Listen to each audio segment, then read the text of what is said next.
퀴즈.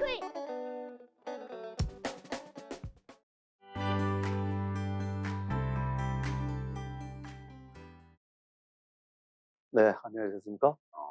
오늘 이번 주서부터는 이제 본격적으로 이제 정치, 사회, 사상을 이렇게 다루게 되죠. 앞으로 3주 동안에 이어서 정치, 사회, 사상을 다룹니다. 큰 내용은 이제 사상사 이렇게 다루고, 그 다음에 이제 중요한 이념, 다른 거 아닙니다. 민주주의하고 공화주의 이념 다루고, 마지막으로 이제 통일 문제를 이렇게 다루게 되겠는데요. 오늘 이 시간에는 이제 소위 이 정치, 사회, 사상, 요 부분을 우리 선생님들이 좀 포괄적으로 좀 이해하시는데 좀 도움이 되는 좀 그런 말씀을 먼저 이제 드리고서 좀 시작을 해보려고 합니다.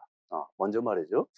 우리 이 정치사상사를 다루시면서 우리 선생님들이 좀 이제 어 뭔가 이런 점에 대해서는 사실 궁금증을 이렇게 좀 가지셔야 되는데 그러한 점에 대해서 별로 큰 궁금증도 없으시고 그냥 뭐 그냥 뭐 어, 비성찰적으로 그냥 여러 사상가들 아주 우리 교재에 이제 제시된 사람들 이 사상가들 내용들 받아들이는데 괜히 급급해하는 경우들도 있어요. 근데 사실 냉수 한 잔 이렇게 마시고 바라보면 말이죠. 좀 이 정치사상사라고 얘기하는 이 파트가 좀 여러 면에 있어가지고 좀 의아하게 구성이 돼 있단 말이죠. 왜 그러냐면 이 정치사상사, 왜 윤리사상사 우리 이 앞에 했었잖아요. 윤리사상사 같은 경우는 서양 윤리사상사, 동양 윤리사상사 이렇게 소개를 이렇게 쭉 합니다. 그런데 이 윤리사상사라고 얘기하는 사람들이 윤리만 얘기했느냐면 그런 게 아니거든요. 전 윤리사상과 더불어 가지고 이제 정치사상도 이렇게 피력하게 되는데 서양뿐만 아니라 동양 마찬가지죠. 동양은 오히려 사실은 윤리적인 내용 못지않게 정치적인 내용들이 많이 이제 담겨져 있는, 특히 이제 육아윤리 같은 경우는 그런 특성을 갖고 있는데도 불구하고 우리 정치사상사 이렇게 얘기가 되면 말이죠. 일단은 가장 눈에 띄는 특징이 동양 이 정치사상에 대해서는 완전히 배제하고 이렇게 들어갑니다. 그렇죠? 오로지 서양의 정치사상가들만 이렇게 배우게 돼요. 근데 이 서양의 정치사상가들, 그럼 뭐 소크라테스부터 시작해가지고 시작하느냐 하면은 그것도 아니고 딱 시대로 따지면은 뭐예요? 소위 사회계약론이라고 얘기하죠. 이제 근대, 이렇게 그 시기로 따지면 근대서부터 이제 소개가 이렇게 됩니다. 그런 차원에서 왜 그럼 동양은 배제되는, 철저하게 배제되는가? 시기로 따지면 왜 근대에만 되는가? 여기에 대한 이제 우리 선생님들이 궁금증을 가지셔야 거기에 대한 그 궁금증이 해소가 돼야 그 다음에 나오는 이 서양의 근대 이후의 정치사상가들의 그 내용들을 의미 있게 나름대로 이제 일관된 어떤 개념을 가지고서 이렇게 정리를 할 수 있다는 거죠. 무슨 말씀인지 이거 이해되시겠죠? 근데 그 이유는 간단합니다. 이 뒤에 보면 주요 정치 이념이라고 얘기해서 다양한 정치 이념들이 제시될 거 아니겠습니까? 그 정치학 안에서도. 근데 다 배제하고 두 가지만 이제 초점 맞춰가지고 보시면 되는 거예요. 민주주의하고 이제 공화주의다. 이렇게 되는 거예요. 왜 그러냐면 당연히 우리 교과의 목표가 건전한 개인과 건강한 개인과 건전한 시민 이렇게 얘기가 되는 거란 말이죠. 그 건전한 시민이라고 얘기하는 건 이것도 나름대로 굉장히 애매한 개념이잖아요. 그런데 우리 대한민국이라고 얘기하는 이런 국가, 이 국가의 이념에 어울리는 그런 시민들 양성하는 거잖아요. 그럼 이 대한민국이라고 얘기하는 이 국가가 표방하는 그런 중요한 가치 혹은 이념이 뭐냐? 그게 이제 헌법에 나와 있는 겁니다. 제1조가 어떻게 됩니까? 대한민국은 민주공화국이다. 이렇게 되니까. 민주주의하고 공화주의에 초점을 맞춰가지고 거기에 따라가지고 이제 사상가들도 당연히 소개가 이렇게 되겠죠. 근데 또 이것도 의아합니다. 왜냐하면 우리가 알다시피 굳이 얘기하면 예전에도 중국에도 과거 무슨 민본주의 사상이 있고 그렇게 얘기하는데 그거는 제외한다고 하더라도 서양 같은 경우는 이제 민주주의의 그런 원료를 어디에서 알다시피 아테네 그렇잖아요. 소크라테스, 플라톤 같은 경우는 민주주의를 아주 그냥 반대하는 그런 아주 반대 세력에서 굉장히 주목을 끌고 그랬지 않습니까? 그 당시에서 서양 사람들은 민주주의 원료를 이제 고대 아테네죠. 고대죠. 아테네에다가 이렇게 두고 공화주의라고 얘기하는 것도 공화주의도 우리가 잘 아는 것이 로마의 공화주의, 키케로 대표되는 그 사람들을 중심으로 해가지고 이제 전개가 된단 말이에요. 그런데 왜 굳이 다 제외하고 그럼 또 근대냐? 이렇게 의문이 들 수가 있겠죠. 그거는 뭐 때문에 그러냐면요. 잠시 한번 요 말씀을 한번 드리겠습니다.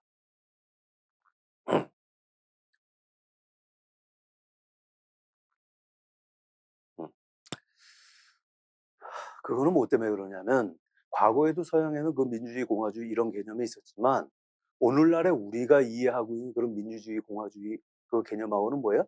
아주 천양지차로 차이가 납니다. 그 차이가 나는 계기는 뭐 때문에 그러냐면 근대에는 소위 그 우리 그 민주주의, 민주공화국이다 이렇게 얘기하지만 민주주의나 이 공화주의가 기본적으로 어디에 기초하고 있느냐면 이게 그 기초가 소위 자유주의라고 얘기하는 거예요. 자유주의라고 얘기하는 이 토대 위에 펼쳐지는 민주주의, 공화주의를 얘기하는 겁니다. 그러니까 이런 자유주의라고 얘기하는 이런 이념이 바탕되지 않은 그 소위 말해서 그 민주주의나 공화주의 그거는 이제 서양의 그 과거에 있었던 그런 식의 그 민주주의, 공화주의인 거죠. 이거는 그래서 배제하게 됩니다. 물론 오늘날에 와가지고는 저기 뭐야 키케로나 아니면은 또 최근에 와가지고 또 아리스토텔레스에 대해서 정치사회 사상에서 새롭게 이렇게 주목을 하게 되는 거죠. 그거는 뭐 때문에 그러냐면 현대에 펼쳐지는 그런 공화주의의 그런 원류를 어떤 사람들은 그 원류를 그 키케로에서 또 어떤 사람은 그 원류를 그 아리스토텔레스에서 이제 찾아오려고 하기 때문에 그래서 그 기본적인 그런 원류는 원형은 어떤 모습이었는지 그런 차원에서 우리가 들여다보는 거지. 아리스토텔레스의 그 공화주의 사상을 뭐 오늘날에 있는 그대로 되살리자 그거는 말도 안 되는 얘기입니다. 키케로도 마찬가지고요. 다시 한번 얘기지만 오늘날 우리가 주목하는 거는 민주공화주의라고 얘기하는 것 기본 베이스가 뭐다? 자유주의라고 얘기하는 이런 신념이 깔려져 있는 그런 그 정치 이념들인 거예요.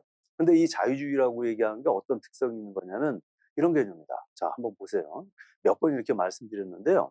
지금 이 자유주의라고 얘기하는 건 서양에서 근대에 등장한 정치적인 신념들이에요. 그런데 이게 지금 그 근대라고 얘기하는 이 시기가 어떤 특징이 있다 그랬어요. 가장 큰 특징이 사회는 늘 변하는데 그런데 예를 들어가지고 뭐 고대, 중세, 뭐 근대, 지금 뭐 현대 이렇게 얘기를 하자.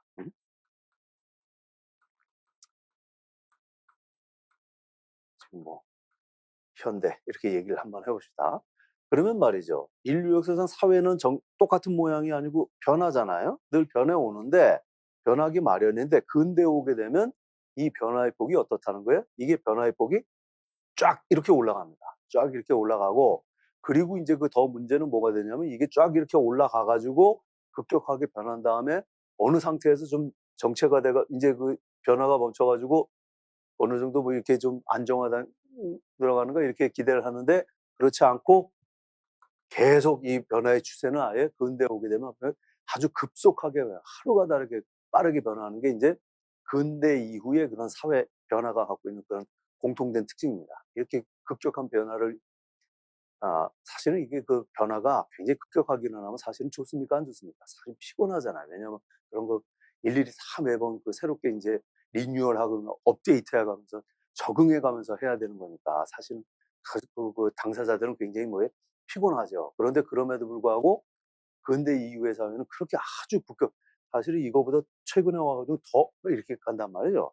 굉장히 급격하게 변하는 게 이제 특징인데 왜 이런 그 변화들이 이렇게 급격하게 이루어지느냐? 여러 가지 원인들이 있지만 그래도 가장 큰 이제 그 계기는 이제 과학기술이라고 얘기하는 것이 이제 우리가 생각했던 그 범위 이상으로 급격하게 굉장히 빠른 속도로 변화하고 발전해 가기 때문이다. 이렇게 얘기를 합니다. 아무튼 그래서 굉장히 급격한 변화를 이루게 되는데 근대에 오게 되면 이게 말이죠.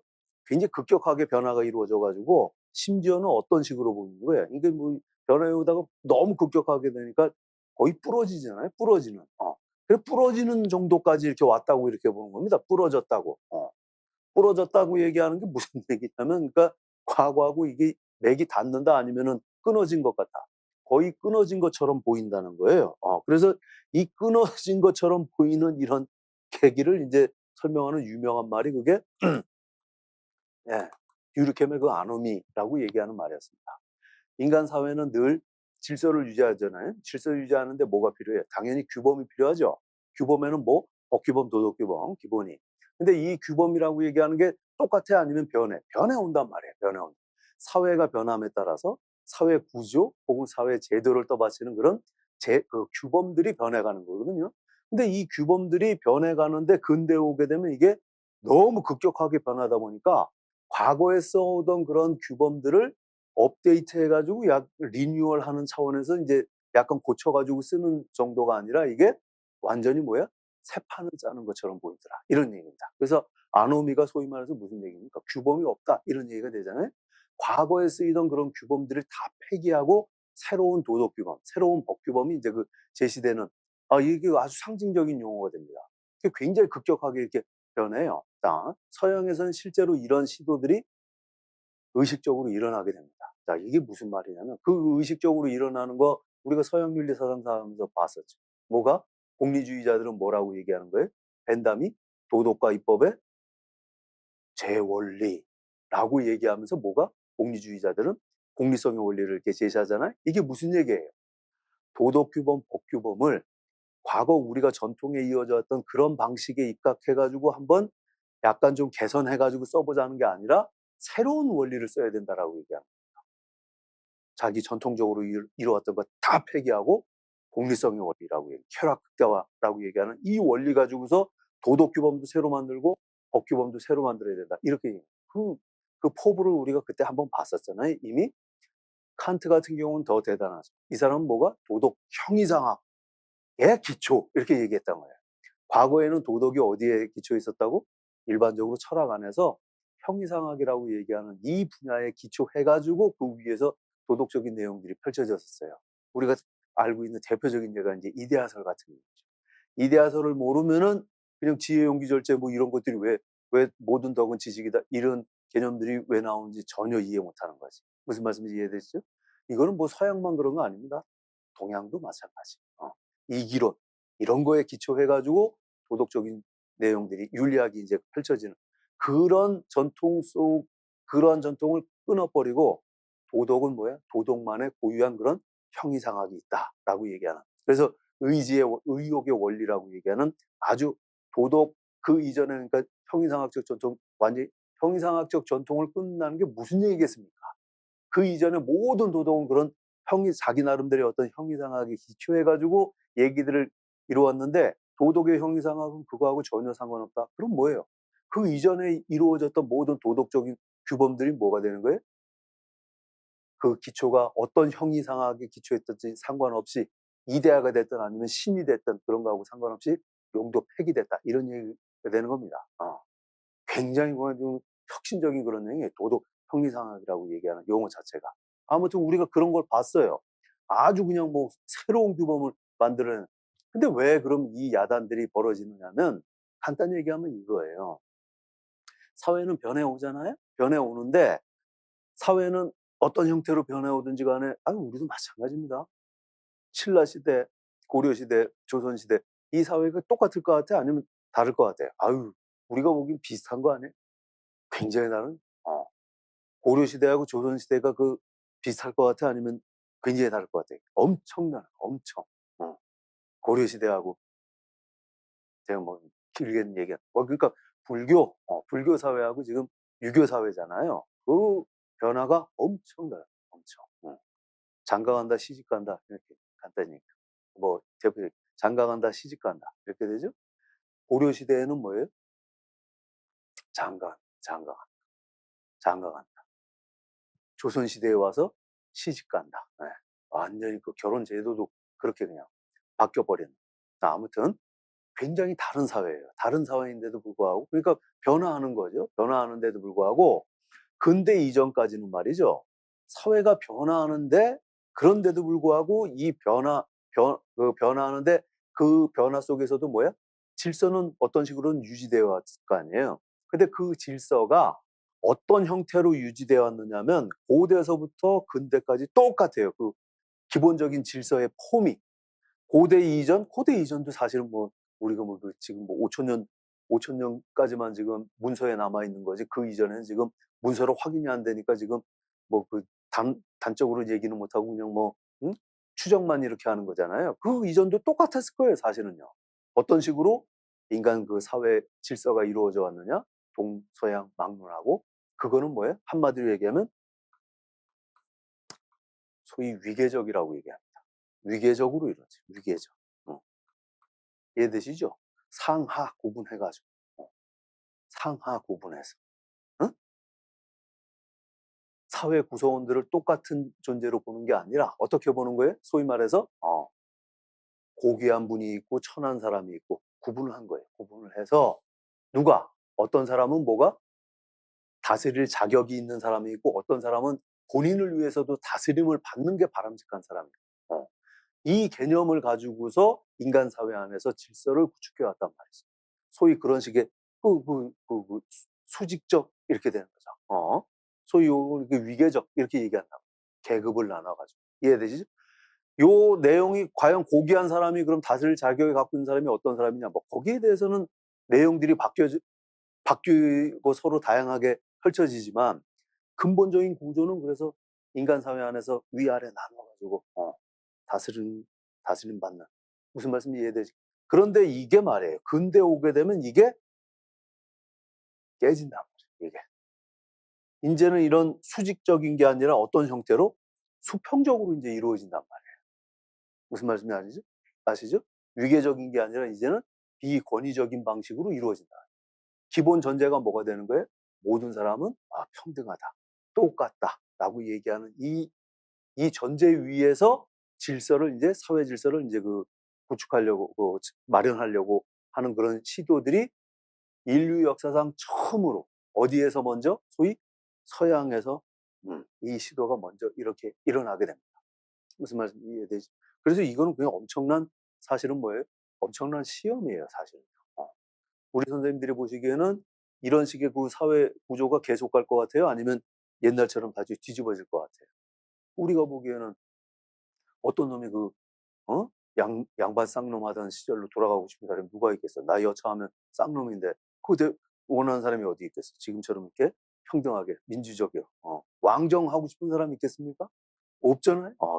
평등하게 민주주의 이 체제가 다 원하니까 가겠지. 근데 그거는 미지수입니다. 미지수입니다. 앞으로 어떤 사회가 펼쳐질지 뭐예요? 그거는 뭐예요? 아무도 몰라요, 사실.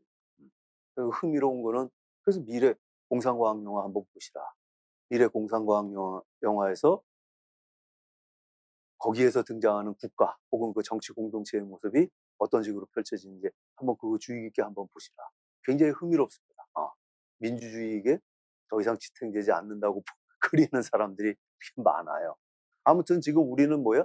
이 시험 속에서 지금 인류 역사상 처음으로 이런 시도해보지 않은 기본적인 전제 위에서 지금 사회 질서를 지금 꾸려가고 있는 겁니다. 그 역사가 어떻게 되는 거예요? 지금 이 역사는 굉장히 뿌리가 깊죠. 우리가 그 문서로 확인된 것만 해도 지금 5,000년 이상의 노하우가 있어요. 사람들을 평등하지 않게 윗사람 아랫사람 이렇게 구분 지어가지고 질서를 유지하는 방법. 이거 구분 짓는 것도 실제로 사람들이 이렇게 고귀한 사람, 천박한 사람 있어요? 있다고 사실은 주장하는 거죠. 그 주장하는 그런 내용들도 굉장히 세련된 방식으로 사람들 들어보면 진짜 그러네. 모든 사람 똑같지 않네. 아니면 사람들을 이렇게 설득하는 그런 방법도 5,000년 동안 쌓아온 그 노하우들이 엄청납니다. 엄청나. 나중에 우리 볼 기회는 없습니다. 아리스토텔레스 같은 경우는 우리가 공화주의자로 지금 다시 만나가지고 훌륭한 분 그러지. 이 사람 그 정치학 책 이렇게 보면 참 보기가 정말 힘들다고 해요, 사실은요. 그 정치학 뭡니까 니코마코스 율리아가 다 보잖아요, 우리가 정치학이라고 얘기하는 책은 안 보잖아. 그 정치학이라는 책 보면 사실은 보기가 힘들어요. 그 첫 장부터 뭐 얘기 나오냐면 물론 인간은 정치 공동체적 동물, 사회적 동물 그 얘기 나오면서 펼쳐지는 게 그냥 노예제에 대해서 그렇게 아주 그냥 정교하게 왜 어떤 사람들은 노예로서 자연적인 자기 본성상 노예가 적합한지, 이런 사람들을 노예를 길들이는 방법, 여기에 대해서 그렇게 공을 들여가지고, 오늘날 우리 같은 정서 갖고 있는 사람 보기에는 진짜 속이 메스꺼울 정도라. 아무튼 그 노하우들이 굉장히 5,000년 넘게 동서양을 막론하고, 중국은 우리가 너무 잘 알잖아요. 그런 이데올로기들 만들어내고 소인 대인 이런 개념. 그거는 아주 그냥 쌓이고 쌓였단 말이야. 그래서 오늘날 우리도 그러지 말고 평등하게 뭘 평등해. 그냥 윗놈 아랫놈 구분해가지고 하자 하면은 거기에 대해서 우리가 크게 연구하지 않아도 그냥 이거 그거 갖다 쓰면 됩니다. 이거. 과거에 그냥 막 이 브릴리언트한 사람들이 거기에 대해서 그냥 뭐 그 합리화해 놓은 그것들 굉장히 많. 그런데 그거 다 없애고 모든 사람들은 평등하다라고 얘기하고서 사회 질서를 유지하고, 글자들은 뭐가 맨 땅에 해당하는 겁니다. 맨 땅에 해당. 맨 땅에 해당. 인류 역사상 얼마나 됐다고?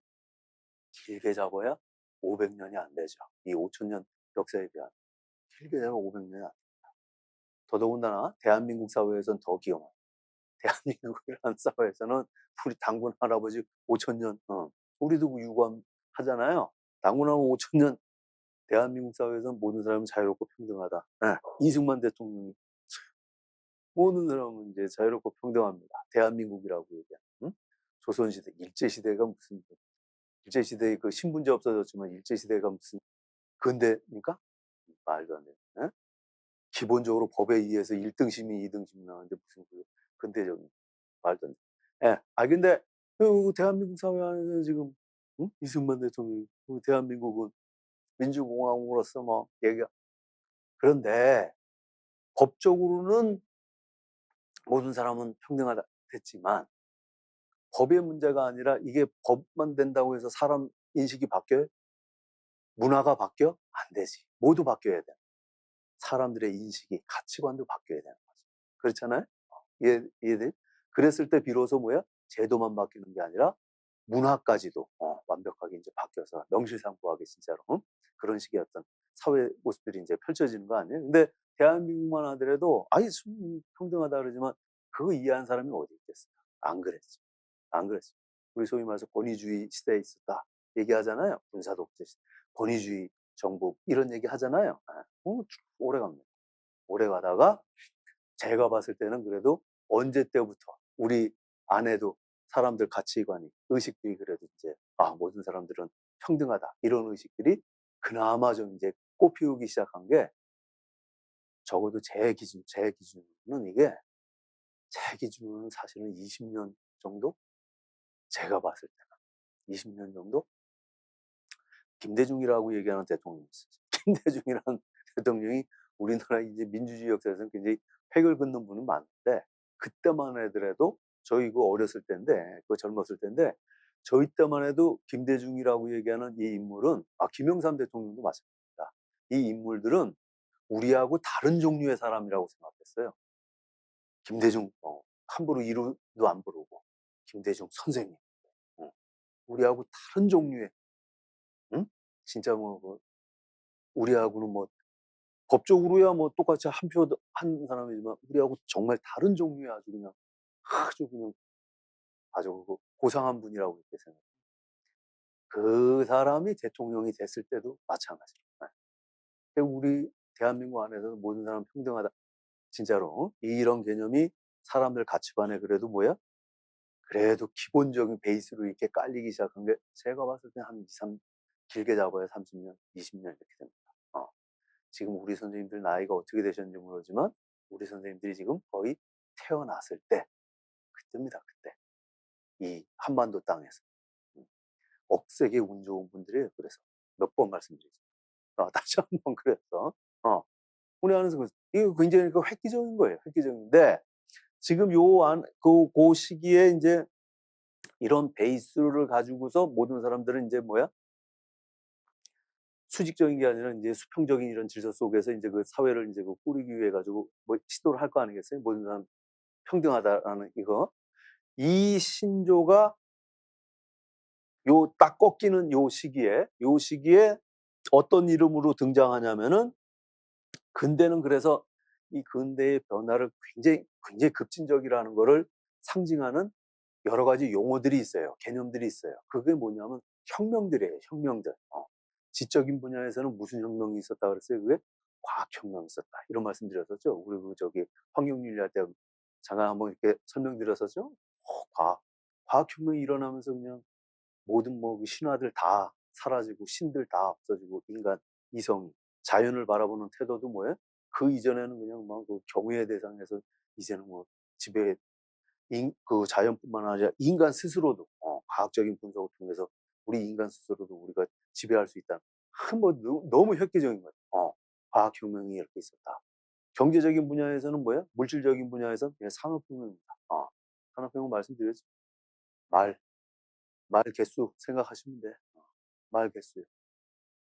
자동차 몇 말 몇 마리? 600마리. 600마리 어떻게 앞에서 그런 어떤 생산력을. 그런데 이 우리가 다루고 있는 이 정치 사회 분야에 있어서는 이 극적인 어떤 변화를 갖고 오게 되는 그런 계기를 우리가 프랑스 혁명, 소위 시민혁명으로 시민혁명. 이 프랑스 그 시민혁명 일조가 어떻게 되죠? 모든 사람은 낳을 때부터 그 이후로도 자유롭고 평등하다 이렇게 얘기가 돼요. 소위 그때 등장하는 게 이 아주 급격한 요 변화 시기에 소위 말해서 정치 사회 분야에서 그런 급격한 변화를 상징하는 그런 시민혁명, 그 시민혁명이 담고 있었던 기본적인 이데올로기를 뭐라 그러냐면 그거를 뭐라 하냐면 모든 사람은 자유롭고 평등하다고 얘기해서 그걸 자유주의라고 이렇게 얘기합니다. 자유주의라고 얘기하는 게 등장합니다. 근데 자유주의라고 얘기하는 건 뭘 자유주의라고 얘기하냐면은 이때 이제 본격적으로 자유주의라고 얘기하게 등장.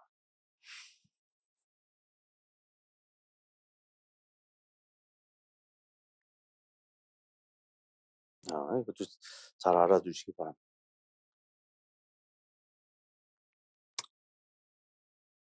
자유주의는 말이에요. 자유주의는 어디에서 온 말이냐면 모든 사람은 자유롭고 평등하다 이렇게 얘기해.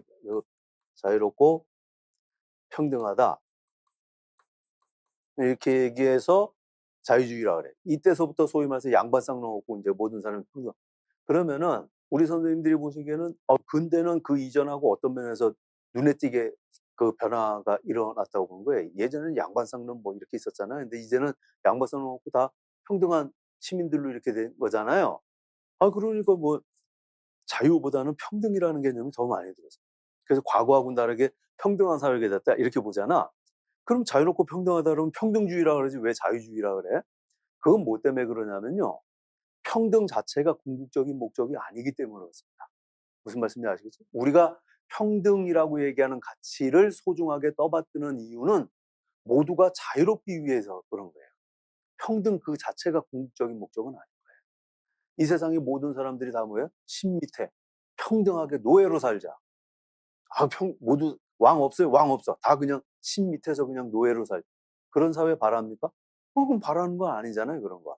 그 평등이 그 자체가 목적이 아니고 실질적인 그런 내용은 뭐가 자유롭고 평등한 실질적인 그런 목표는 뭐가 되냐면 모든 사람들이 똑같이 자유로운 것이 목적이기 때문에 자유롭고 평등하다고 말하면서도 평등주의 그러지 않고 자유주의라고 얘기합니다.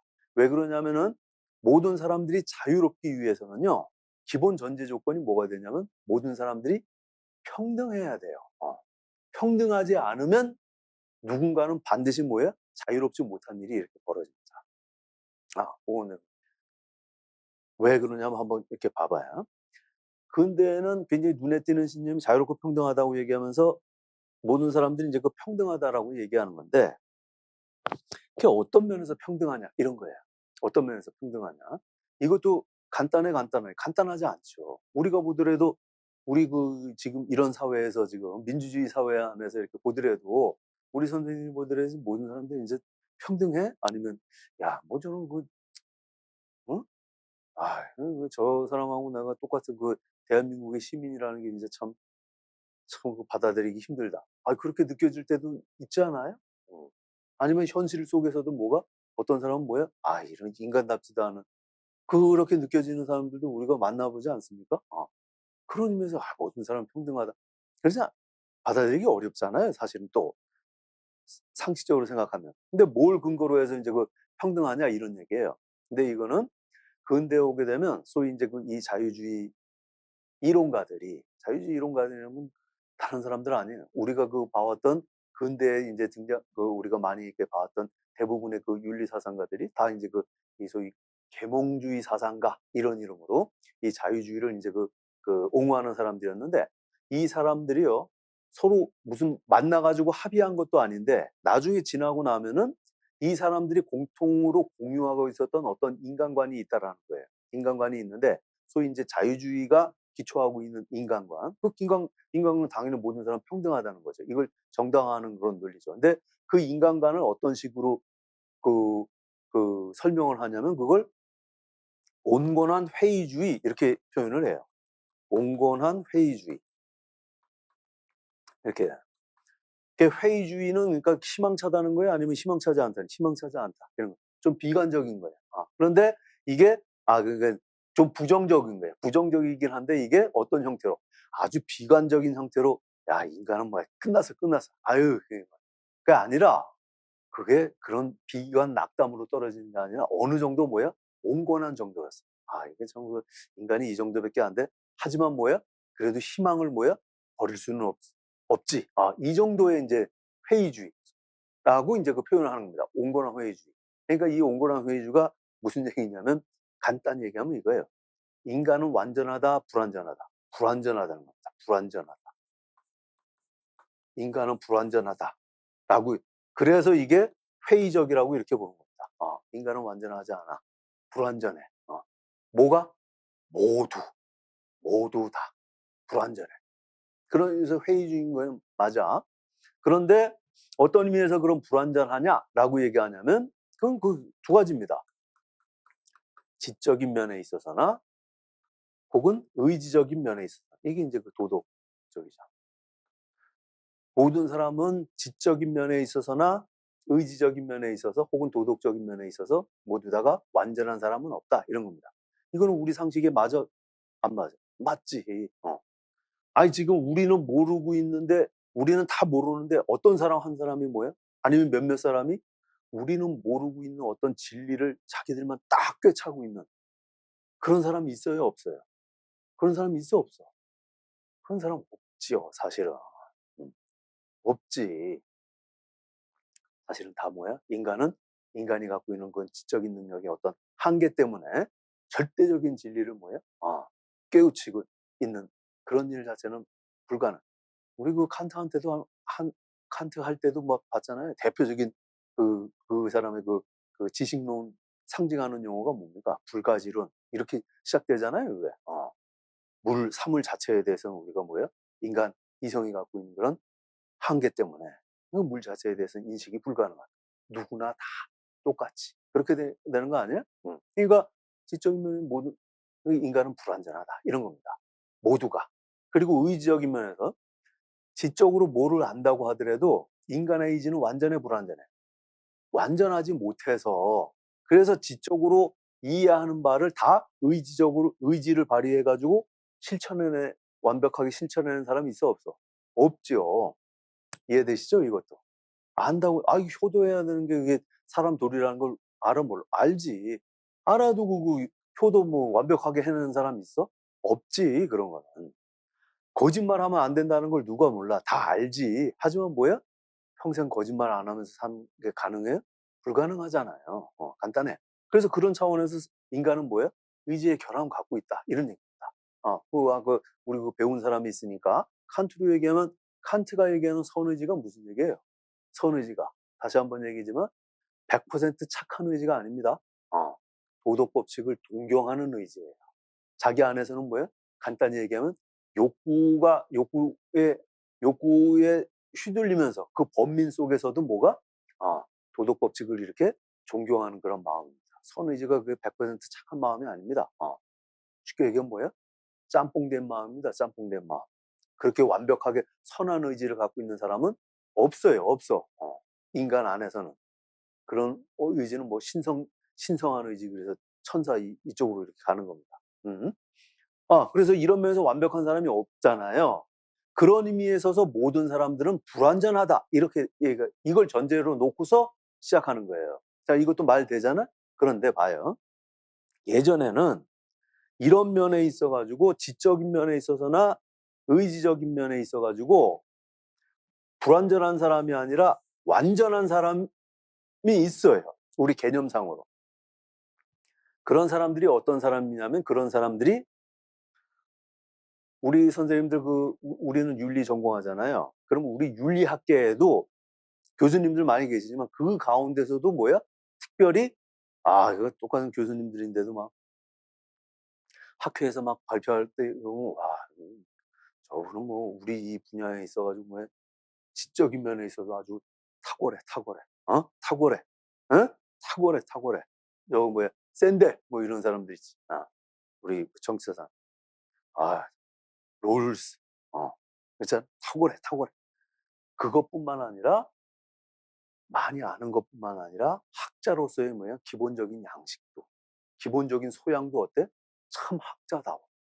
참 진리를 위해 가지고 누가 보되 학자다워. 이해되시죠? 그런 사람을 뭐라 그러냐면 우리 윤리학계에 뭐라 그래? 그냥 교수님 중에 1인 이렇게 얘기 안 하고 윤리학계의 권위자 이렇게 얘기합니다. 권위자 이렇게 얘기해요. 이런 탁월한 사람. 말 되죠? 말 되지? 말 되죠? 봐봐요. 소위 이 자유주의라고 얘기하는 거에 자유주의 반대말은 뭐가 되냐면 개인주의의 반대는 뭐야? 전체주의가 될 거 아니야. 자본주의의 반대는 뭐야? 공산주의 이렇게 될 거 아니에요. 그럼 자유주의의 반대는 뭐예요? 여러 가지 이제 반대되는 뭐 개념들이 있을 수 있지만 소위 우리가 문화적인 차원에서는 권위주의 청산해야 된다 이런 얘기하죠. 권위주의가 소위 자유주의 신념에 반대되는 개념입니다. 무슨 말씀이냐면 이런 사람이 있다라는 신념을 갖고 있는 이해되세요? 무슨 말씀이냐면 봐요. 만약에 이런 사람이 있다. 지적으로나 뭐가 도덕적인 의지 면에 있어서나 오케이? 도덕성에 있어서나 아주 일반 사람하고는 아주 탁월한 사람이 있어. 그런 사람을 우리 선생님들이 만나보셨어? 안 만나보셨어? 지적으로도 도저히 뭐 내 위에서 거의 신의 경지에서 놀아. 지적인. 근데 이 사람이 지적으로 그러니까 우리보다 우월하면 어떻게 되겠어? 그 우월한 능력 가지고 뭐야? 우리를 마음만 먹으면 뭐 아주 그냥 강아지처럼 그냥 막 조종하면서 할 수 있잖아요. 그런데 그 탁월한 능력을 뭐를? 도덕성을 경배해 가지고 우리를 그런 식으로 뭐 이용해 먹고 안 그런다니까? 그런 사람이 이 세상에 봤어 못 봤어? 우리는 봤어. 언제? 시기가 아기 때. 어떤 이름으로? 부모님 이름. 부모라는 이름. 우리 초등학교 때 봐봤잖아. 초등학교 아니면 유치원 때 봐봤잖아. 뭐 아무리 꾀를 돌려도 뭐 부모님 당할 수 있습니까? 못 당하지. 알아. 그런데 이 양반들이 그 능력을 어떤 식으로 우리한테 쓰는 거예요? 우리 뭐 이용해 먹는 데 씁니까? 아니잖아요. 어떤 식으로 쓰는 거예요? 오히려 자기를 막 희생해 가면서 나 뭐 해드린 것도 없는데 나를 위해 가지고 막 그냥 희생 못해서 막 안달이잖아? 간단히 얘기하면 어린애들도 알아요. 나는 이기적인 놈이지. 근데 이 부모라는 분은 적어도 나와의 관계에 있어서 뭐야? 뭐 아가페잖아요. 아가페. 이타적이라고 얘기하는 것도 미안할 정도로. 무슨 말씀인지 이해되시겠죠? 그 지적인 면에서나 도덕적인 면에서 나보다도 아주 탁월한 우리가 부모라는 이름을 만나봤으니까. 이해되시죠? 자, 그러면은 어린애 입장에서는 자기 인생에 있어 가지고 중요한 결정을 해야 될 거 아니야. 이렇게 사는 게 바로 뭐 요거 돈을 가지고 내 나름대로 가치 있는 걸 선택할 거 아니에요. 요게 가치 있을 것 같다. 무슨 말씀인지 이해되지? 그럴 때에 내가 가치 선택을 할 때 내 인생에 있어 가지고 어떤 방향으로 갈지 그거를 선택하는 데 있어서 잘 들어봐. 내가 직접 심사숙고해서 선택하는 게 현명하겠어? 아니면 내 부모님한테 한번 여쭤봐서 "나 이거 하려고 그러는데 해도 괜찮겠어요? 어떠해요?" 이렇게 한번 여쭤보는 게 그게 더 현명하고 합리적인 거겠어. 말할 필요도 없지. 부모님이 있다 그러면 부모님한테 상의해 가지고 그분 내가 생각하는 이건데 "야 그거 아니더라." 그렇게 하고 판단이 나오면 어떻게 돼? 그 판단에 따르는 게 훨씬 더 합리적이고 현명한 처신이겠지. 무슨 말씀인지 이해되시지? 이해되시죠? 똑같아요. 뭐가?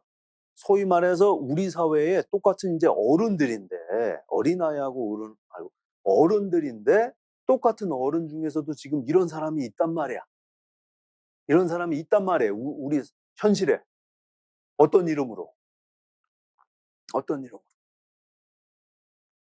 옛날에는 지적으로나 의지적으로나 이렇게 탁월한 사람을 뭐라고 얘기했냐면 중국에서는 그 유가라고 얘기하는 사람들이 뭐라고 불렀냐면 그걸 네, 우리가 들었던 것처럼 성인, 군자 이렇게 불렀습니다.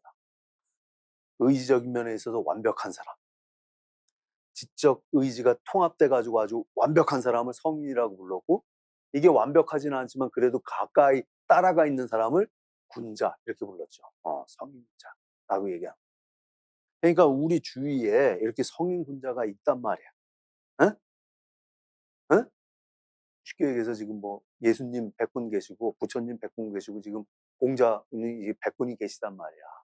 대한민국에. 확인이 됐어요. 이분들이. 에? 예수 1, 예수 2, 예수 3 해가지고 예수 100. 공자 1, 공자 2, 확인이 됐어. 그런 분들이. 지금 300분이 딱 있어. 그럼 우리 정치 지도자를 우리가 투표해가지고 얘가 최선일 것 같아요. 뽑는 게 낫겠어? 아니면 그냥 이분들, 인원수도 300명 딱 맞네.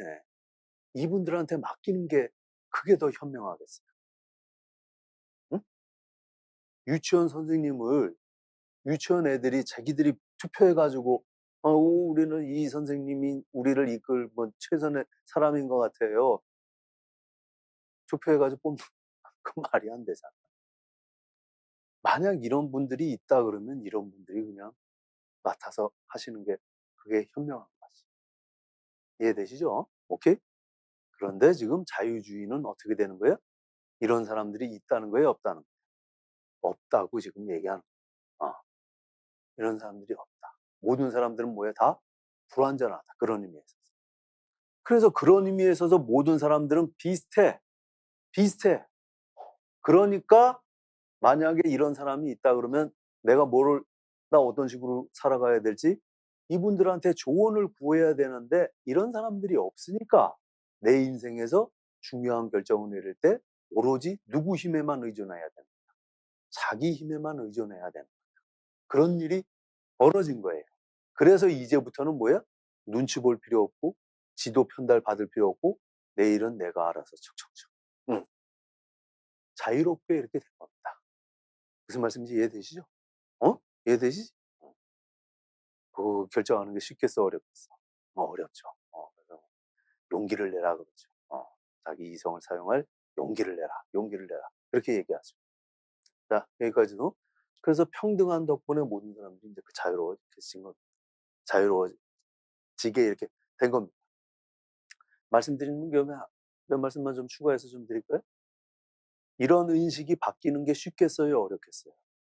우리 안에 법으로는 모든 사람, 대한민국 모든 사람 다 법 앞 평등, 자유가 평등하다고 얘기하지만 문제는 뭐가 되냐면 사람들 인식도 진짜로 바뀌어야 돼요. 모든 사람들은 다 불완전하다. 내 일에 대해서는 내가, 봐봐요. 이런 권위자가 있는 이거 뭐 대인, 소인 대표적인 용어가 그거잖아요. 대인, 소인 이렇게 되는 게. 이 아래서는 소위 성인군자와 같은 대인들은 다른 자기 일은 자기가 뿐만 아니라 그런 소인들도 뭐야? 지도 편달하는 그런 도덕적 책임감도 지니고 이 사람들은 자기 인생에 있어서 어떤 태도를 당연히 뭐야? 자기가 자유롭게 심사숙고해가지고 선택하는 자율이라고 얘기하는 그런 덕목들이 이 안에서는 통하지만 문제는 이제 소인들이란 말이야. 군자가 아닌 일반 그 백성들, 민이라고 얘기하는 이 사람들, 사회에 이제 반대되는 이 사람들의 태도는 어떻게 해야 되겠어? 당연히 뭐예요? 그 성인 군자의 그런 말을 잘 따라하는 게 가장 바람직한 그런 삶의 자세겠죠. 그래서 여기서는 착한 사람이 어떤 사람이냐? 그러면 대번 따라 나오는 개념이 이렇게 순종 이런 개념으로 이렇게 나옵니다. 순종. 착한 사람은 어떤 사람이야? 말 잘 듣는 사람. 이렇게 되는 거죠. 기본 개념이. 그러니까 우리 안에서 한번 이렇게 보세요. 우리 안에서 지금 착한 사람의 가장 두드러지는 그런 징표를 지금 뭘로 이렇게 삼는 거지. 우리 안에서도 지금 말은 모든 사람들이 자유롭고 평등하다고 얘기하지만 실제로 우리가 인간관계를 하는 속에서 뭐야? 소위 이렇게 권위의식이라고 얘기하는 권위주의라고 얘기하는 이러한 문화들이 우리 속에서 사라졌는지 아니면 뿌리 깊이 여전히 남아있는지 확인해 보시면 돼요. 봐요. 예전에는 이 권위자를 확인하는 대표적인 증거가 뭐였느냐면 사실은 이거죠. 요것도 잘 기억하셔야 돼. 사람의 격을 나누는 건 뭐냐면 결국에는 뭐에서 나눠지냐면 도덕성에서 나눠지는 겁니다. 이해됐어요? 이거 잘 기억해둬야 돼. 덕에서 나눠지는 거예요. 덕에서. 덕이 무슨 뜻이라 그래서 탁월성 이렇게 됐죠. 그러니까 이 도덕성, 그 개인이 갖고 있는 덕 있는 사람이 없는 사람보다 똑같은 사람인데도 격을 달리하게 만드는 거였어요. 덕이라고 얘기하는 게. 이해되시지? 그런데 이 덕이라고 얘기하는 건 바꾸고 얘기하면 도덕성이란 말이에요. 도덕성. 그러니까 도덕성이 갖춰진 사람하고 갖춰지지 않는 사람은 뭐야? 사람의 똑같은 사람 중에서도 격을 달리하는, 구분하는 아주 절대적인 그런 기준이었단 말이에요. 덕이, 도덕성이. 이해되시지? 근데 문제는 뭘 가지고 그럼 이 사람이 그런 도덕성을 갖췄는지 그 근거는 뭘로 삼아야 되느냐? 이런 문제가 또 나올 거 아니야? 거기에 대해서 여러 가지 견해들이 물론 있지만 동서양을 막론하고 가장 오랜 동안 그 지배해왔던 기준이 뭐였느냐면 그게 마찬가지로 지식이었습니다. 지식. 우리가 알다시피. 에? 소크라테스. 지식. 모든 덕은 지식이다. 육아에서도 대표적인 게 뭐가 되는 거예요? 대인이 되기 위해서 뭐야? 대인지학, 대학 이렇게 되는 거죠. 그게 똑같이 뭐야? 지식이었어요. 지식. 이해되시죠?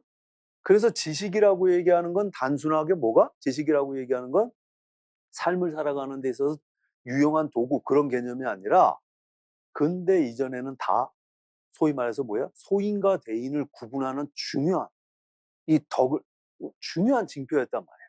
많이 배운 사람과 많이 배우지 못한 사람은 그래서 뭐가 되는 거예요? 똑같은 등급의 사람이 아니라고 이렇게 보고 있어요. 우리 지금 대한민국 사회 같은 경우는 굉장히 위태롭습니다. 그런 면에서. 굉장히 위태로워요. 과거에는 뭐 위태로운 게 문제가 아니라 진짜 촌국 그런 천국이 없었고 우리는 아직 그 유교 문화라는 건 굉장히 그 나름대로 그 좋은 점도 있지만 뿌리 깊게 있게 남아있는 상태에서 뭐가 여전히 사람들 뭐야 똑같이 평등하게 보는 게 아니라 아이 참 그 군자답습니다. 아 여기 참 훌륭하신 이런 의식이 있는 상태에서 제일 중요한 기준을 몰라온다고 육아에서는 지식이라니까 그런 마인드가 지금 머릿속에 아직까지도 뿌리 깊이 남아있는데 지금 사회 안에 대학이 어떤 식으로 펼쳐져 있는 거예요? 대학이 뭉뚱그려가지고 무슨 뭐 중등경시 뭐 어쩌고저쩌고 뭐 해가지고 뭐 뭉뚱그려서 좋은 대학 뭐 한 2, 30개 있고 중간 대학 있고 이것도 아니고 뭐야? 아주 그냥 뭐 모든 국민들이 다 인정할 정도로 1등 하나, 2, 3등 2개. 아주 그냥 막 완벽하게 피라미드식으로. 아니 이놈의 대학 구조가 실제로 그런 거겠어? 아니면 사람들 마인드 자체가 뭐야? 마인드 자체가 아주 피라미드식으로 생겨 있기 때문에 하다못해 대학도 비슷해 보이는 대학을 그렇게 비슷하게 처리하지 않고 반드시 1등, 2등 막 하는 거겠어. 뭐가 먼저인지는 모르겠으나 아무튼 우리 안에도 이거 남아있어. 아직도 대학 가지고서 뭐야 사람을 뭘로? 사람을 서열을 막 아주 뿌리 아직도 남아있어. 그런 것들은 이제 그 조심해서 이제 해야 되는 문제인 거예요. 자, 이게 자유주의 이렇게 됐잖아요. 그런데 이 위에서 이제 근대라고 얘기하는 사회가 이렇게 진행이 되면서 여러 가지 이제 그 문제점들이 이제 등장하게 됩니다. 그 문제점이라고 얘기하는 게 어떤 이름? 소위 이제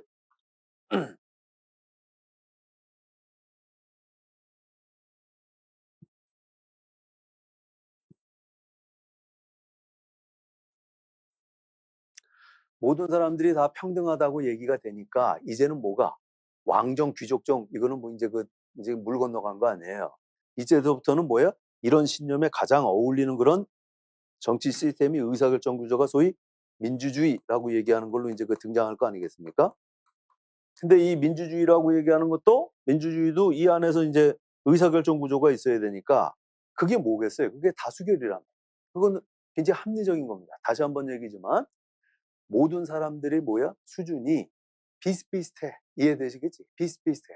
그러면은 그 누구도 무슨 진리를 꿰차고 있는 사람이 없단 말이죠. 그런 의미에서 뭐야? 서로 비슷비슷해. 그렇다고 한다면 우리 국가는 우리 공동체는 어떤 지금 뭐 이런 문제 지금 어떤 문제가 닥쳤는데 이 문제를 어떤 식으로 처리를 해야 될까? 쉽게 얘기해서 이 문제를 해결하기 위해선 어떤 법을 만들어야 될까? 거기에 대한 대안들이 다시 한번 성인군자 있으시면은 이분들이 이거야. 이 법이 최고야. 이거 갖다 써라. 예, 갖다 쓰겠지. 없잖아요. 그럼 여기에 대해서는 뭐야? 사람들이 나는 이 대안이 그 사람들이 제기하는 그런 수준들이 서로 비슷하다고 이렇게 보는 거예요. 그런데 이 의견들이 같아 아니면 다 다르겠지. 다르니까 뭐 한 거야? 다르니까 불완전하지 당연히. 다를 수밖에 없겠지. 그럼 이 상황 요런 전제 위에서 그럼 가장 합리적인 의사결정 방법은 뭐가 되겠어요? 당연히 뭐가? 그럼 다수로 가자. 이렇게 갈 수밖에 없는 거지. 이해되시지? 그럼 다수로 가자. 말 되죠? 그런데 항상 그런데도 열어놔야 되지. 뭐가? 그럼 다수가 합의한 게 그럼 이게 진리 맞아? 그거는 진리라고 확신을 못하는 거죠. 불완전하니까 여전히. 그러니까 소수의 견해에 대해서도 뭐가? 소수의 견해에 대해서도 경청할 준비를 이렇게 돼 있어야지. 그래서 뭐 어떤 덕목이 소위 관용이라고 얘기하는 덕목이 그래서 이 그 자유주의라고 얘기하는 이 신념 안에서 굉장히 중시되는 이유가 그런 것 때문에 그렇습니다. 그래서 관용하는 태도. 뭐 거기까지는 되잖아. 근데 아무튼 그래서 이 안에서는 가장 그럼 합리적인 의사결정 방법이라고 얘기하는 게 뭐가 되는 거예요? 그게 다수결 원칙입니다. 다수결 원칙. 그러니까 이런 다수결 원칙과 더불어서 뭐가 기본적인 정치 그런 제도를 다수결에 입각한 그런 대표. 그래서 대의민주주의 이렇게 시작이 됐죠. 요 신념을 가지고서 정치 제도를 펼친 사람들이 서양에서 처음으로 어떤 이름으로? 네. 사회계약론이라고 얘기하는 사람들 이름으로 등장하게 됩니다. 사회계약론 그 제일 먼저 누구 배워요? 홉스인데 홉스는 뭐야? 절대왕정 지지하는 사람인데 이 사람은 그 결론은 절대왕정 지지했지만 절대왕정 지지하는 사람들이 홉스 좋아했다는 거야? 안 좋아했대? 더 싫어했다는 거죠? 뭐 때문에 그런 거야? 그 계약론 자체가 기본 베이스가 뭡니까? 모든 사람은 뭐예요? 동의에 의해서 성립됐다니까. 뭐가? 모든 사람들은 뭐 평등하다는 걸 전제로 놓고 얘기하는 겁니다. 평등하다고 얘기하는. 그래서 홉스 같은 경우도 뭐가 굉장히 근대적인 마인드를 갖고 있었던 그 계약론자 안에서 이제 다뤄지게 되는 거죠. 그런. 근데 이 계약론 중에서도 우리가 알다시피 이제 그 로크 같은 경우가 뭐가 소위 민주주의를 표방하면서 뭐를 대의민주주의를 이제 표방하게 되잖아요. 근데 이 대의민주주의가 여러 가지 문제점들을 가지고 노정을 하지 않습니까? 간단히 얘기하면 이겁니다. 다수결 원칙인데 다수에 의해서 합의된 내용들이 어떻다는 거예요, 그게. 그럼 뭐 다수 간단히 얘기하면 문제가 좀 많아진다. 이런 거. 분명히 다수의 선택은 맞는데 그 내용이 누가 보더라도 이렇게 훌륭하지 않고 뭐야? 야, 이게 뭔가. 이건 간단히 그런 겁니다. 그래서 이 대민주주의라고 얘기하는 이 민주주의를 그러니까 보완하는 작업들이 계속 이루어지게 돼요. 그게 이제 그 소위 참여민주주의라고 얘기하는 거, 그리고 시민민주주의 이렇게 얘기가 되죠. 그래서 참여민주주의, 시민민주주의에 대한 또 여러 가지 그 이론가들도 우리가 이렇게 만나게 되잖아요. 그 전에 잠깐 한번 이 말씀을 먼저 잠깐만 드리고 갈게요. 이 자유주의가 이렇게 펼쳐지면서 자유와 평등 이렇게 얘기하는 데는 속에서 자유를 강조하는 입장하고 평등을 강조하는 입장이 이렇게 나올 거 아니겠어요? 이 가운데서도 뭐 자유가 먼저다 아니면 평등이 먼저 돼야 뭐 자유가 확보된다 이렇게 되지 않겠어요? 소위 이 입장이 이제 그 자유지상주의라고 얘기하는 거고 평등을 강조하는 입장이 이제 사회주의 이렇게 돼가지고 이제 근대 초기에 이제 딱 두 가지 스펙트럼 나갑니다. 나가면서 요 안에 중도적인 입장이 있을 거 아니겠어요? 중도적인 입장을 그 입장을 그냥 자유주의 이렇게 불러요 또. 자유주의라고 이렇게 부르는데 요 스펙트럼 요 안에서는 자유주의라고 부르는데 요 자유주의는 어떤 거냐면 자유지상주의하고 쉽게 얘기하면 이 사회주의가 이제 그 장점들을 이제 그 나름대로 결합하려는 그런 시도로 나오겠죠. 자본주의라고 얘기하는 그런 이름 이름으로 치자면은 어떤 자본주의? 소위 수정 자본주의라고 얘기하는 이름 나오겠지? 그 간단히 얘기하면 뭐가? 자유를 개개인들의 그런 자유를 존중하면서도 뭐가? 여기에서 그 제일 큰 문제는 뭐예요? 여기 경제적인 면에 있어서 여러 가지 불평등들이 이렇게 나오는 거 아니에요? 그런 불평등들을 완화하려고 하는 그런 시도들, 평등 쪽으로 가져오려고 하는 시도들이 나오잖아요. 우리식으로 얘기하면 뭐야? 복지국가 그런 모델이 되겠죠. 그 모델을 제시하는데 누구? 가장 이제 그 주목받는 사람이 그 사람이 롤스입니다. 롤스. 나중에 또 이제 그 얘기를 하겠지만 롤스입니다. 롤스. 그게 오늘날에 와가지고는 이 자유지상주의에 입각돼가지고 뭐 하는 그런 나라, 이게 사회주의는 뭐 지금 역사적으로 이제 심판을 받아가지고 끝났지만 이 안에서 이 그 자유주의 나라는 없어요. 대부분의 나라들이 뭐가 자본주의를 채택하고 있으면서도 이제 복지주의라고 얘기하는 걸 적극적으로 다 이제 받아들여서 정도 차이만 있다 뿐이지 대부분의 지금 오늘날의 그러니까 자유주의 혹은 그 자본주의를 채택하고 있는 나라들이 이 복지주의라고 얘기하는 이런 형태로 이제 그 진행돼 나간단 말이죠. 가장 그러니까 오늘 현대에 와가지고 가장 우월한 그런 그 자유주의 혹은 그 복지국가 그 모델을 도덕적으로 정당화하는 데 있어가지고 한 사람이 롤즈란 말이에요. 그러니까 롤즈라는 사람이 당연히 뭐가 관심의 대상이게 되는 거죠. 물론 이제 본인은 자기는 복지국가 저거 하는 사람 아니라고 그렇게 얘기하지만 우리가 통상적으로 얘기하는 복지국가 개념을 자유주의자들이 얘기하는 것처럼 뭐 부자들이 무슨 적선하는 그런 개념이냐 정의라는 이름으로 이제 정당화하는 데 있어가지고 아주 괄목할 만한 그런 성과를 이뤄낸 사람이잖아요. 그래서 롤즈라는 사람이 이렇게 그래서 주목을 이렇게 받게 됩니다. 그런데 이 롤즈가 갖고 있는 여기에 대해서도 이제 그 오늘날에 와가지고 이제 그 안티테제들이 나올 거 아니겠습니까? 롤즈의 그런 자유주의 이론에 대해서, 정의론에 대해서 거기에 대한 이제 견제로 나오는 게 노직류의 그런 자유지상주의가 있고 그 다른 한편에서는 또 뭐가 공동체주의라고 얘기하는 사람들이 등장하잖아요. 공동체주의자들이 등장합니다. 근데 이 공동체주의에서 이제 그 대표적인 사람이 이제 그 샌델 생각해 보시면 돼요.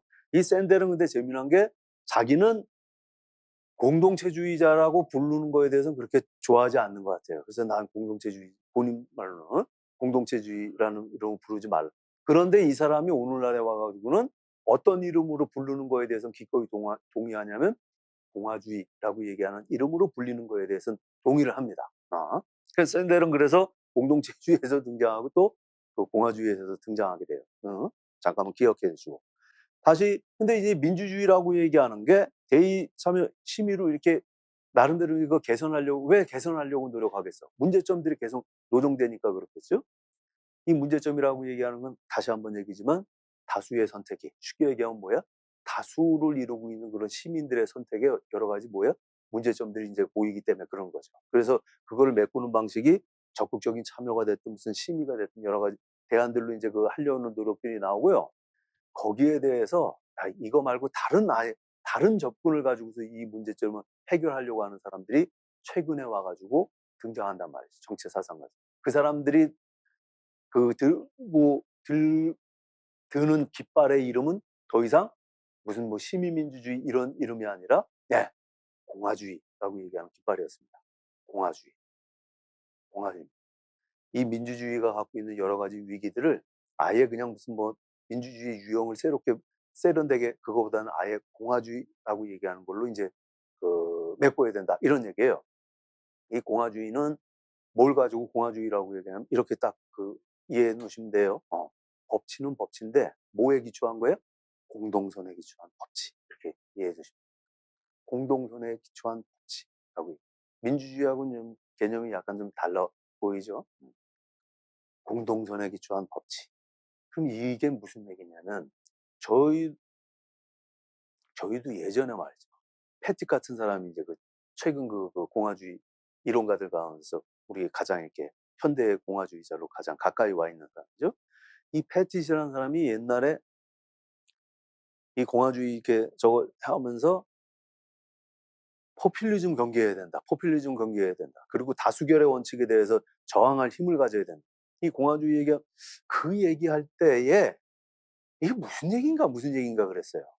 이 포퓰리즘 경계하고 무슨 민주주의는 그 포퓰리즘에 노출되기 쉽고 뭐가 다수 그래서 뭐 다수결 원칙에 대해서 다수결 원칙 신봉할 게 아니라 다수결에 의해서 선택이 일어난 거라고 하더라도 거기에 대해서 뭐야?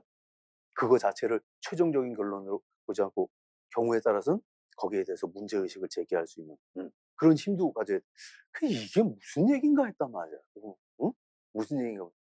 근데 슬슬 이렇게 보니까 우리가 알다시피 지금 뭐 트럼프 뽑히는 거 미국뿐만 아니란 말이죠. 지금 소위 그 선진 자유주의를 먼저 유럽에서 먼저 기치를 걸고 나왔던 소위 선진 정치 제도 면에 있어서도 선진국이라고 얘기하는 나라들이 지금 다 뭐예요? 아주 몸살을 앓고 있는 거예요. 몸살을. 트럼프 같은 사람들이 지금 다수결의 원칙에 의해서 지금 뽑혀가지고 나온 거예요. 당황스럽죠. 당황스럽지.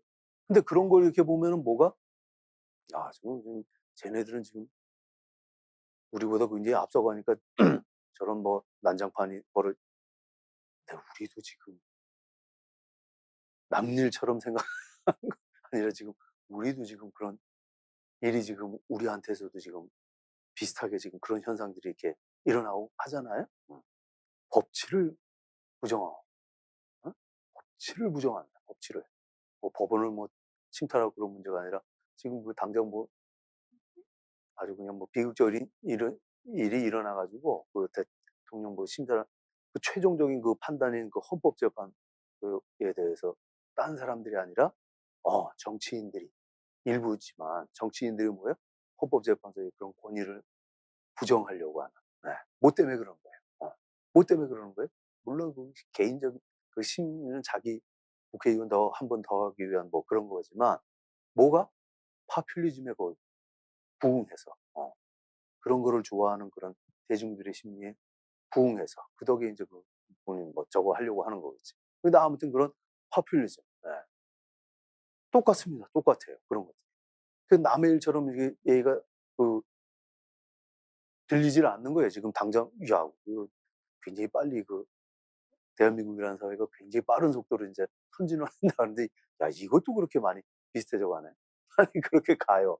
그런데 그래서 그런 대안으로 나오는 게 이제 그 공화주의 이렇게 얘기가 됩니다. 근데 이게 말이죠. 그 해법 가운데 그럼 뭐 어떻게 하자는 거냐 뭐 얘기하는데 그 해법 가운데 우리가 눈여겨봐야 되는 것들이요.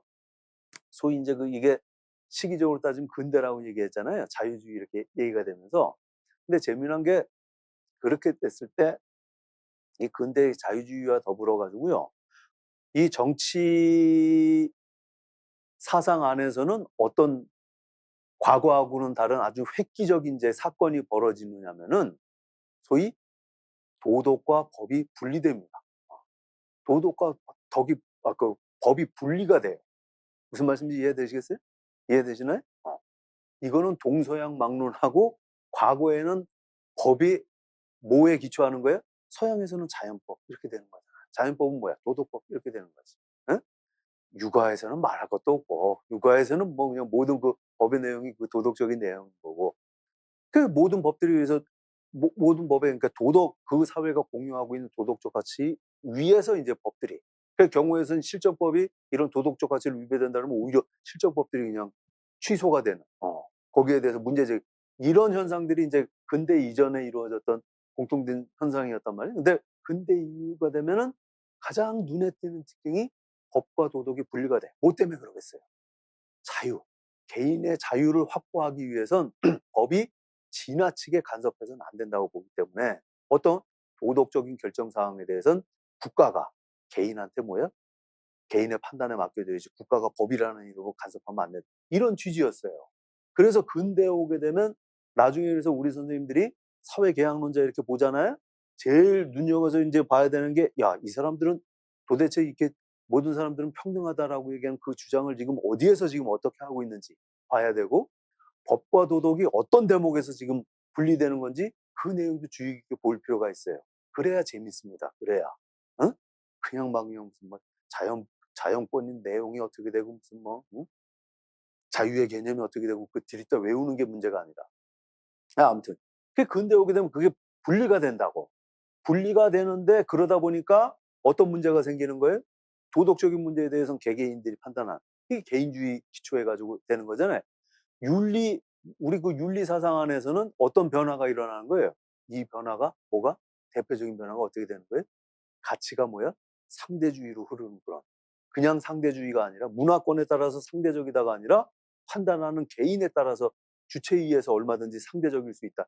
그런 지경까지 이제 윤리학 안에서도 그런 식의 윤리 이론들이 등장하게 되는 겁니다. 대표적인 예가 정서주의 같은 대표적인 개개인들 기분 표현하는 거에 불과한 거 있어. 이렇게 도덕적 가치가 사라져. 그 판단이라는 것도 개인한테 맡겨서 누가 옳은지 얘기 못하고 얘기 못한다는 게 도덕적 가치가 있다는 거예요, 없다. 그런 가치 아주 그냥 개나 줘버려. 아주 이렇게 막 위기 이렇게 왔단 말이죠. 그래서 샌델이라는 사람이 뭐야? 정의란 무엇인가? 봐봐요. 이게 그 법하고 도덕이 분리되는 아주 상징적인 장면을 우리가 나중에 그 가해 원칙에서 보게 될 겁니다. 좀 시간 지나서는 롤즈의 뭐야? 중첩적 합의라고 얘기하는 그 개념에서 다시 또 확인할 거예요. 개인의 그런 자유를 강조하는 입장에서는 법 안에 도덕적 가치가 개입되면 안 된다 이런 신념을. 그러니까 샌델이라는 사람이 롤즈의 그런 정의론을 비판하면서 여러 가지 차원에서 다양한 차원에서 비판을 하지만 한마디로 그래서 뭐가 불만인데 하고 싶은 얘기가 뭐야? 라고 얘기하면 샌델이 뭐라고 얘기한 거예요? 더 이상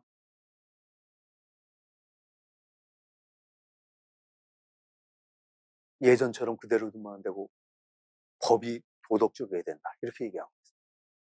법이 도덕적이어야 된다. 정치가 도덕적이어야 된다. 이렇게 얘기하죠. 정치가 도덕적이라는 게 뭐예요? 정치인들이 도덕적인 기강이 있어야 된다. 그게 아닙니다. 정치에서 하는 일, 뭐예요? 법에 도덕이 이제 담겨져야 된다. 이렇게. 그래야 뭐야? 법에 담겨진 그런 도덕적인 가치를 중심으로 해서 사회 구성원들이 그 법이라고 얘기하는 것 누구도 그 이견 없이 따라야 되는 거니까 그 법 속에 담겨 있는 그런 가치를 공유함으로써 무슨 말씀이냐? 뭐가 선인지 아닌지에 악인지에 대한 그런 인식들을 공유함으로써 공동선 이렇게 되는 거예요. 공동선이라고 얘기하는 개념을 중심으로 해서 뭐가 사회 이 정치 공동체도 뭐예요? 자기 중심을 잡아가야 된다.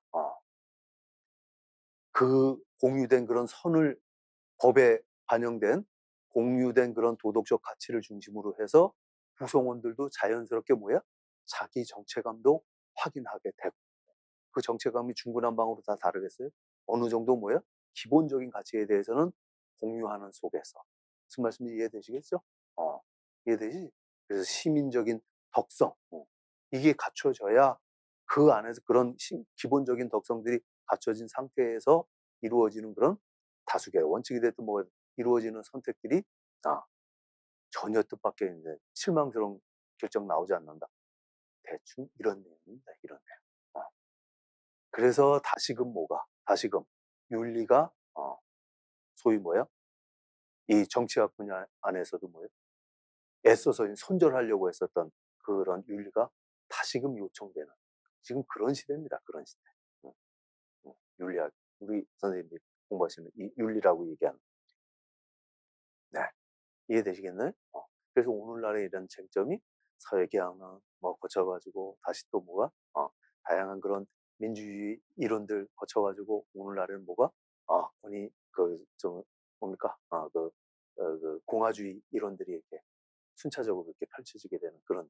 근데 이런 내용들이 펼쳐지게 되는 계기들이 어떤 이슈를 중심으로 해가지고 펼쳐지게 되는지 우리 선생님들이 나름대로 이렇게 일목요연하게 이렇게 이해를 해 두셔야 다양한 얘기들이 이제 하나의 그런 스토리를 가지고서 하나의 테마를 가지고서 이렇게 어, 흥미로운 장면들을 이렇게 펼치는 걸로 이렇게 우리 선생님들한테 이렇게 받아들여질 수 있다는 거죠. 무슨 말씀인지 이해되시겠죠? 네. 그래서 정치사회 사상, 나아가서 정치 이념과 관련해서 요 정도로 우리 선생님들이 머릿속에다 틀을, 이렇게 프레임을 이렇게 쌓아 놓으시고 이렇게 이해하시면은 정리하시는데도 도움이 되고, 무엇보다도 더 흥미있게, 재미있게 이렇게, 다가오리라고 생각이 듭니다. 오케이? 좀 쉬었다가 이어가도록 하겠습니다.